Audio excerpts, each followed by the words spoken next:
recordings, and you will have to answer questions on what you hear. There will be time for you to read the instructions and questions, and you will have a chance to check your work. All the recordings will be played once only. The test is in 4 sections. At the end of the test, you will be given 10 minutes to transfer your answers to an answer sheet. Now, turn to Section 1. Section 1. You will hear a conversation between a representative whose name is Dawn and a prospective member of an automobile club. First, you have some time to look at questions 1 to 6.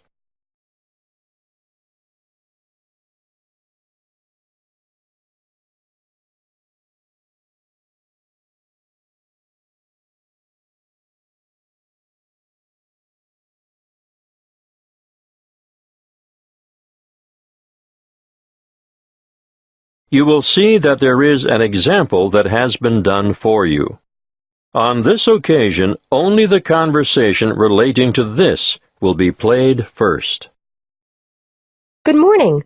My name is Dawn Buffett. How can I help you?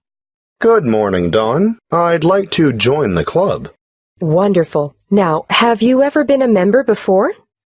Yes, I joined after I left college, and I was a member for 7 years before I let my membership lapse when I went abroad. Gavin was a member for 7 years, so 7 has to be written in the space. Now we shall begin. You should answer the questions as you listen, because you will not hear the recording a second time. Listen carefully and answer questions 1 to 6. Good morning. My name is Dawn Buffett. How can I help you? Good morning, Dawn. I'd like to join the club. Wonderful. Now, have you ever been a member before? Yes, I joined after I left college, and I was a member for 7 years before I let my membership lapse when I went abroad. Do you have your old membership card? No, sorry, I threw it out when I moved. Have you got any other form of identification on you? I've got my driver's license, and my passport, and a couple of bank cards. The license will be perfect. Here you are. Thank you. Oh, the photo is not a very good likeness, is it? No, I've shaved off the beard and cut my hair since that was taken. I'm going to have to make a note of some of these details, and I'd like you to correct me if any of them have changed. Obviously, the number here will be the same. AY916310. Look, you've copied it down wrongly. It's AY196310. Thank you. I'm glad you picked that up. Now, family name? Black, and other names? Gavin Raymond? Yes. And you were born on the 22nd of January, 1973. That's correct. Can I just remind you that you'll need to renew your license by the 19th of May, 2012? You wouldn't believe the number of people who get caught out with an expired license. Thank you. I must admit, although I carry it around in my wallet, I wasn't really aware of that. Not many people are. I've been caught out myself. Now, I can see that you're one of those who has opted out of having an address printed on the card, and I can understand that. Personally, I think it's better security not to have it, in case your wallet gets stolen, for example. I agree. Can you give me your current address for our records? Yes, of course. I live at 29 Sunset Street, Meadowbank. Thanks. Actually, my uncle lives in the same street. It's a very nice area, isn't it? Yes, pretty good. Now, you've got 3 classes of license: motor car, motorbike, and heavy vehicle. Do you want to be covered for all 3? Oh, not anymore. I had a motorbike when I was a student, and then, before I went abroad, I worked as a truck driver for a while. But I never want to do that again. These days, you'll only find me behind the wheel of a car.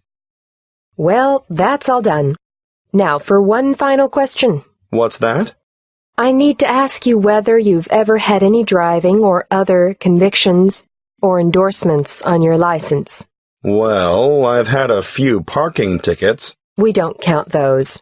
And I haven't had any endorsements, but I do have a dangerous driving conviction from back in 1993. I was young and inexperienced, and going too fast in wet weather, and I slid off the road and hit a power pole. Well, I have to make a note of that, but you're lucky. Because it's over 15 years ago, it won't be held against you. Before you hear the rest of the conversation, you have some time to look at questions 7 to 10.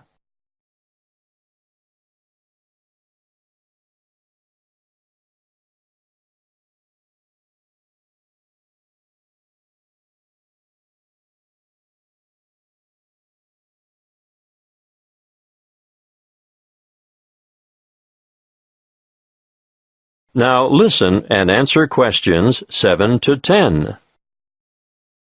We've changed quite a lot here at the Royal Car Club since you were last a member. Oh? We now have 4 different levels of membership, starting at blue, then moving through bronze to gold. What does that mean exactly? Well, you get a different level of service and different benefits depending on what you choose. Of course, that is reflected in the annual fee. The more benefits, the higher the fee. I see. The standard club care comes with a 5% discount at bronze level and a 7.5% discount at silver level. And gold? If you own more than one car, I'd recommend the gold level because you only pay half the fee on your first vehicle. I'm not sure I need that. Well, bronze and silver have $10 and $20 off the insurance fee, but with the gold membership, say you had an accident and your car was badly damaged or off the road for any length of time, you'd be eligible for car hire at no extra cost. That's good. There's one more thing. If you need to borrow money to purchase a new car, we offer personal loans at a reduction off the general applicable rate.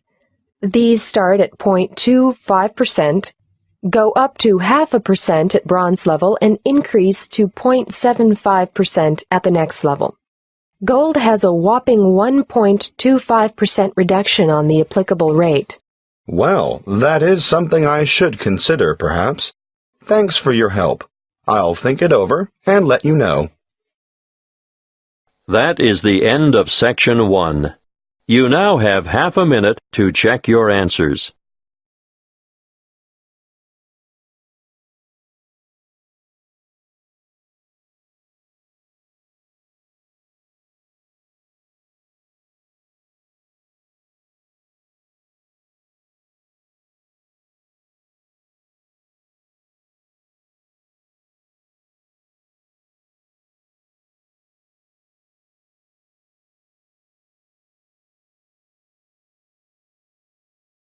Now turn to Section 2.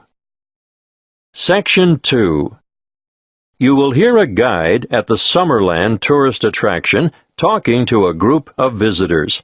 First, you have some time to look at questions 11 to 16.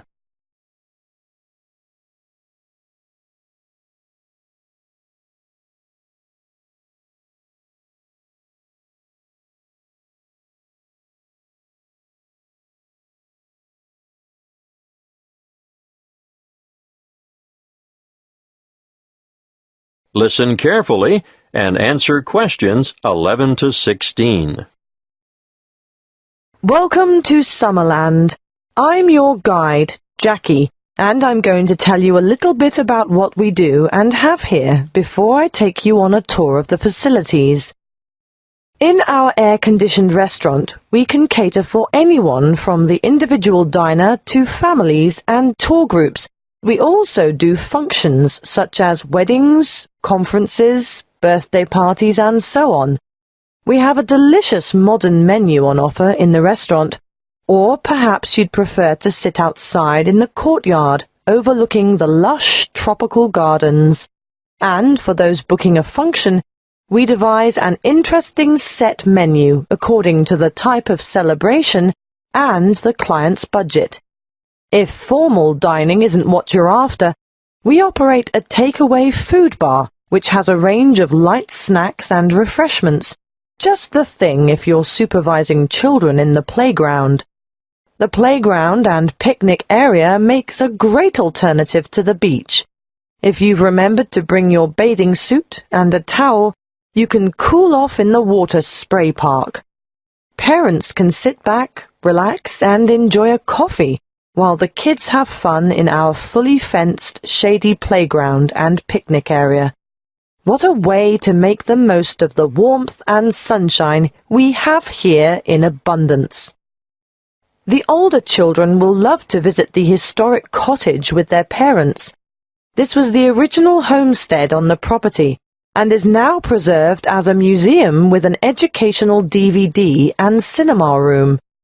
You'll find the information centre here also, and you'll be able to pick up some glossy brochures to take home with you and show your friends. Don't worry, we have more than enough leaflets for you to take home. Visit the gift shop and you'll find an enormous variety of local products, fine foods and handicrafts on sale. Some say that this is the best displayed and priced shop in the region.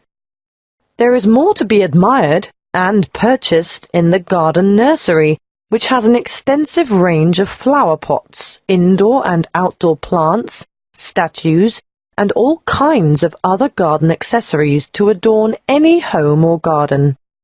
While we're on the topic of gifts and such, I must mention the woodcrafting shed and urge you to take a look at the amazing products that the woodcrafting team produces there.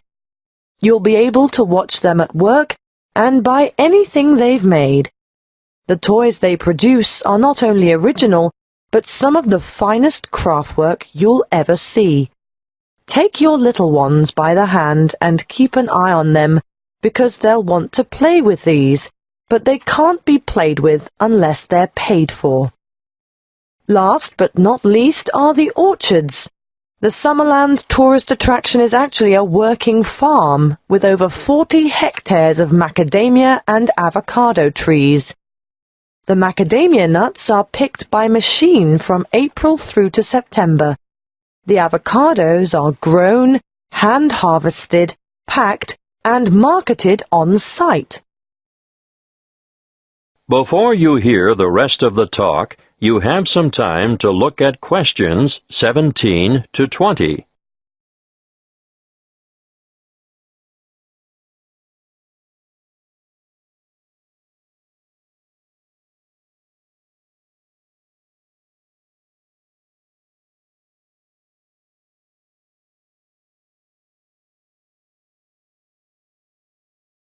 Now listen and answer questions 17 to 20. Now, are you all set for the tour? We'll leave the car park and walk in an easterly direction towards the administration building with the parking spaces outside. We won't go into the admin building because there's nothing much to see there. Instead, we'll walk in a northeasterly direction towards the museum. But before we get to it, we're going to turn right, walk past it, and go into that enormous building to watch how the avocados are graded and packed. Well, what did you think of that? Those packers have to work very fast, as you can see. Now, as we come out of this building, we'll go to our left and around the back towards the cool room. Of course, this is where all the fruit is stored after packing. There are a lot of boxes of fruit in there. Nothing very interesting to look at, but we will stop at the other building to see how they make the cardboard cartons. See how everything is mechanized, so there is very little labor involved? I'm intrigued by how those machines operate, just like clockwork. It does get very hot in there, though, doesn't it? Which makes the thought of a peek inside the cool room quite attractive. But no, we'll skip that and make towards the building in the far northeastern corner of the facility, where they take the husks off the macadamia nuts. It's quite noisy, but absolutely fascinating. Now we'll take a shortcut heading west through the orchard to the woodcrafter's workroom and shop, and I'll give you a few minutes to browse. Take note of where this is because I'm sure you'll want to come back here later this afternoon in your free time. Is everyone still with us? Right, let's go south now and take a leisurely walk through the picnic and playground area with the water feature. But we want to end up over at the garden shop at the northern end of the car park. We'll have to walk through the little gift shop first to gain access to the garden shop, and I'm sure you won't be able to resist getting some nice little presents for the folks at home. Are you ready for lunch now? I know it's been a whirlwind tour, but the restaurant has us booked in for 12:30, and after that, you're free to take your time wandering around until the bus leaves at 3 p.m. That is the end of Section 2. You now have half a minute to check your answers.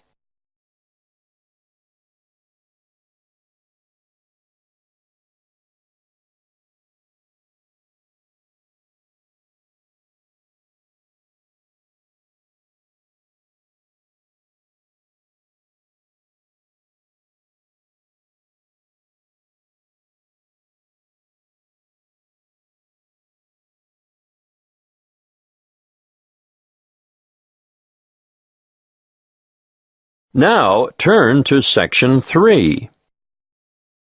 Section 3. You will hear a conversation between a lecturer and two horticulture students who are preparing a display for a science fair. First, you have some time to look at questions 21 to 25.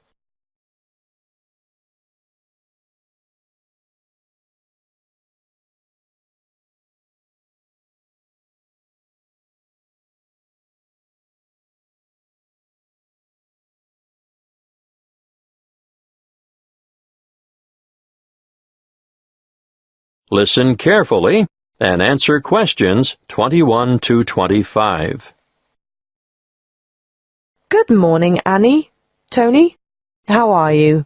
Fine, thanks. Well, tell me what you have here. We thought we'd look at different methods of hydroculture.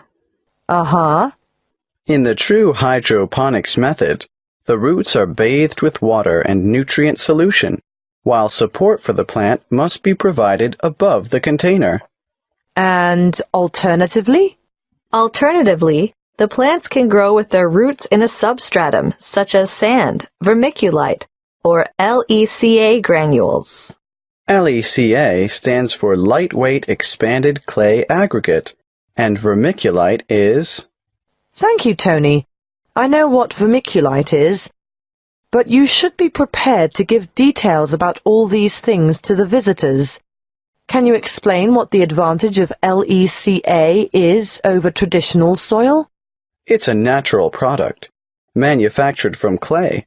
It's colorful, lightweight, and perfect for allergy sufferers. That's right. Now tell me why.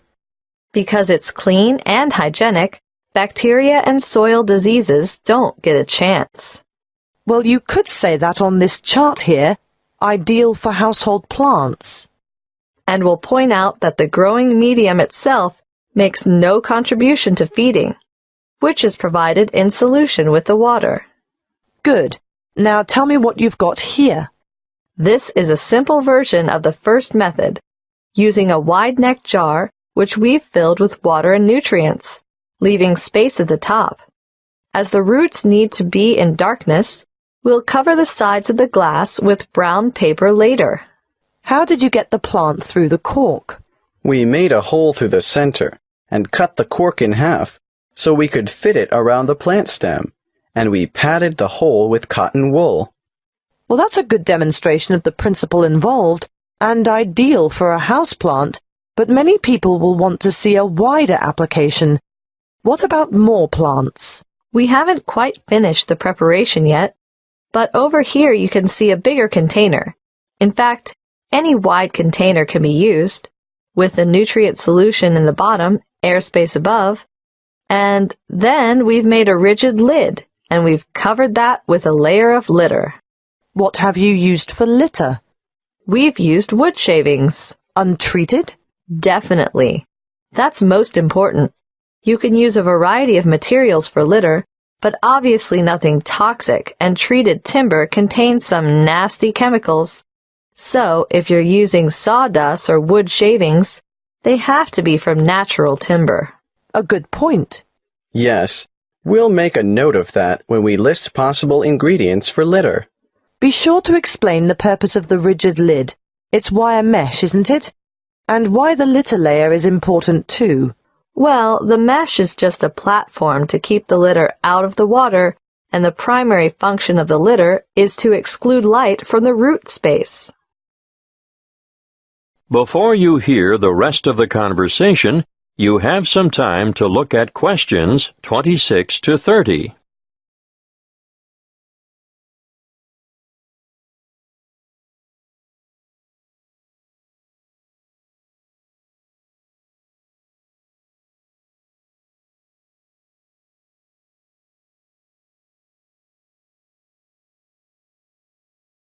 Now listen and answer questions 26 to 30.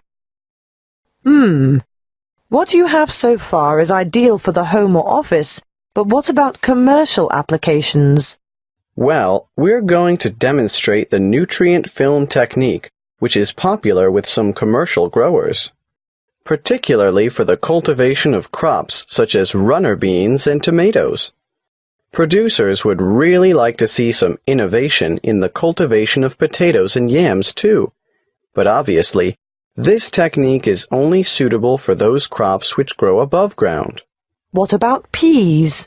Well, we found peas were awfully tricky to grow using this method, although we're still unsure as to the reason. Where's the exhibit? I don't see it anywhere. Well, that's because we haven't finished it yet, because we're going to have to procure some mature plants first. We didn't think far enough ahead to have started them off earlier, and when we do get them, we'll have to handle them carefully. Yes, because when our model is finished, you'll see how the plants are held in position by a plastic tube, which almost encloses them completely, and is quite loosely fastened around the stems. Yes. And the feeding or watering system? Well, it's a bit different. On a large scale like this, you need to have the food solution trickle down through the tubes. Yes, but the solution must also be rich in oxygen. And what? It just bathes the roots? That's one way of doing it. What's the other way? You can have the solution moistening a substratum of rock wool at the bottom of the container. Rock wool? It's the same as mineral wool. You know, a lightweight fibrous material, the kind of thing used for insulation. Or you can use a layer of paper fiber. Oh, yes. Something that has the capacity to absorb the solution, right? Well, you do need to experiment a little. For example, we tried coconut fiber, but it just didn't have the properties we were looking for. I see. In our display, you'll only see the basics. The kind of thing that can be done at home in the backyard. But commercial enterprises do need a lot more equipment, and the media used in substrata are constantly changing as new developments are made. The cost of upgrading is ongoing. and there's always the potential of outright failure when changing systems from one you know and understand to an innovative one. Of course, there's no room for guesswork in business. You have to try to get everything right first time. That is the end of Section 3. You now have half a minute to check your answers.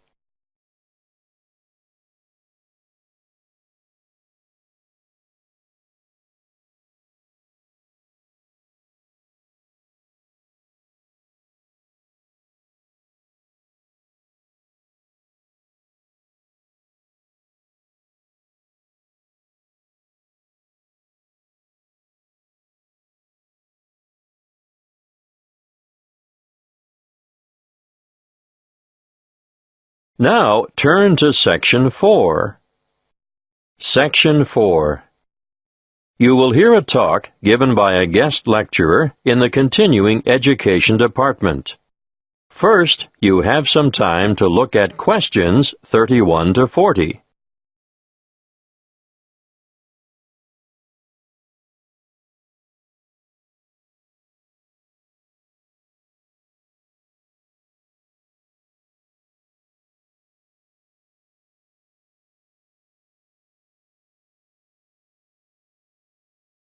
Listen carefully and answer questions 31 to 40.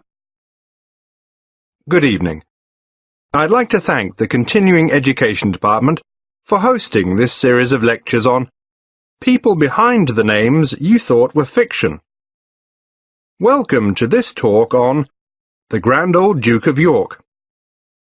I'm sure you're all familiar with the old nursery rhyme. The Grand Old Duke of York, he had 10,000 men. He marched them up to the top of the hill, and he marched them down again, and so on. But did you know that the Duke of York, immortalized in this popular song, was actually Frederick Augustus, second son of King George III of England and Queen Charlotte?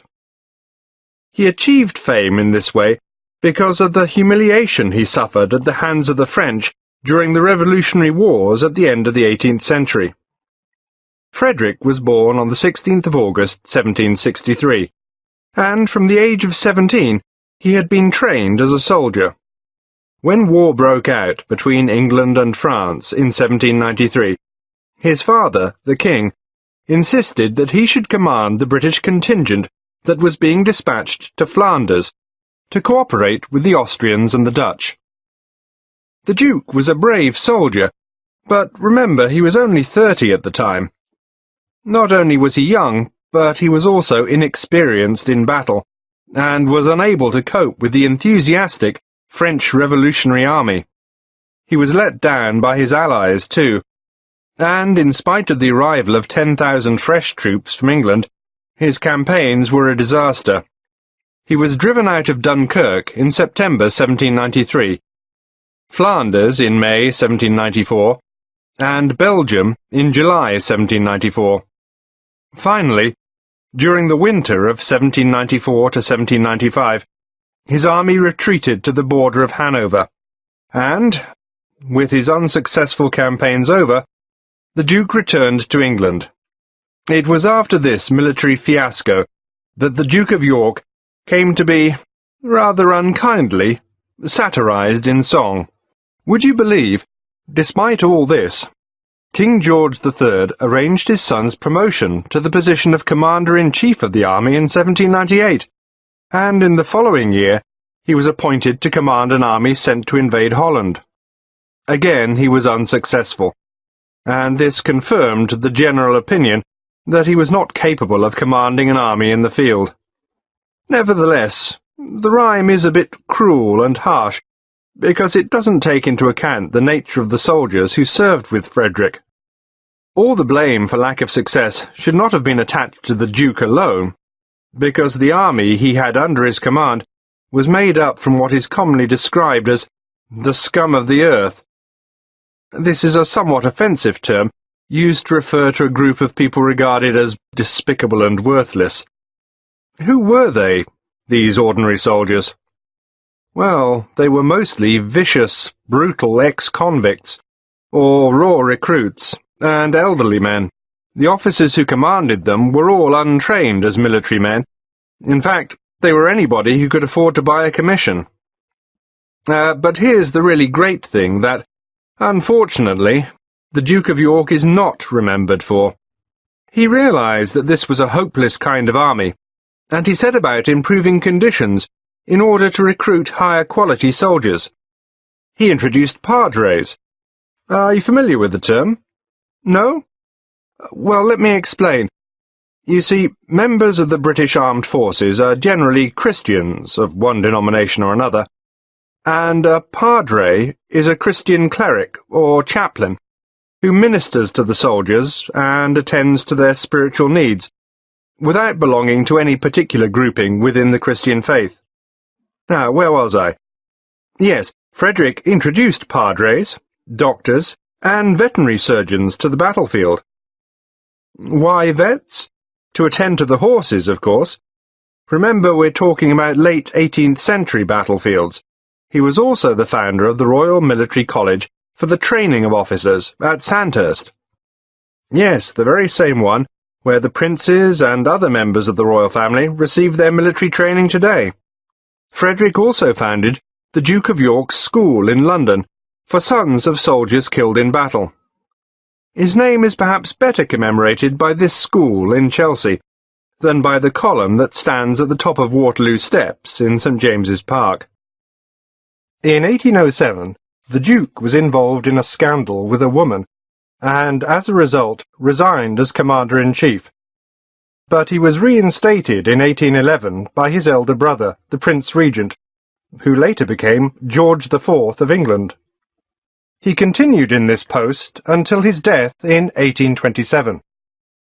That is the end of Section 4. You now have half a minute to check your answers.